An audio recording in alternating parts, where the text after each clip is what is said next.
When the prince's 2 steeds could go no further, they both dismounted and shouldered their gear. Then they continued on foot together, the edge of the forest now drawing near. There was no sign of pursuit from behind, but surely a patrol would be after them. Soldiers would scour through the countryside and might hound the 2 wherever they did wend. All the same, they made it beneath the trees and into the lightless gloom of the forest, their hearts longing to believe they'd reached safety, yet they knew they could not dare stop and rest. Progress was slow, with no light to see by save the canopy-marred slivers of moonlight. No torch could be risked, so they walked side by side, arm in arm, guiding each other best they might. At last, by chance, with midnight surely past, they came to a clearing encircled by trees. It was there they decided to rest at last, both too exhausted in mind and body. They would have slept in shifts if either could, but neither of them could long stay awake. They laid out their bedrolls and prayed fate prove good, and spare their lives, for both their people's sake.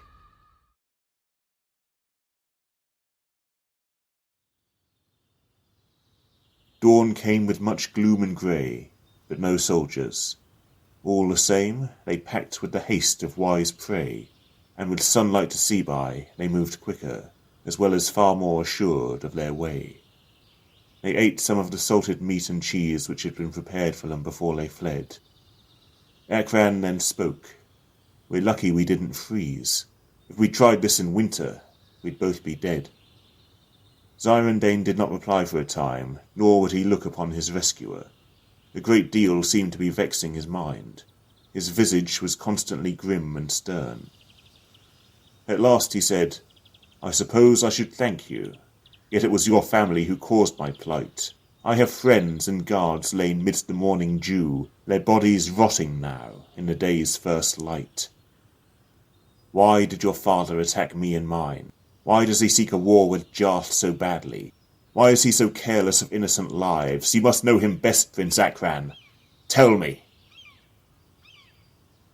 Akran had no answer for half a minute before he said, "He was never a kind man. But this bloodlust, I don't understand it, nor how hatred now shapes his every plan." We did not well know each other's mind nor heart, and we conversed as little as we may. He'd not care if he knew why I feigned to part. He'd but rage, 'cause I dared get in his way. Hate me if you want to, Prince Zyrandaen. I do not much care, nor seek your gratitude.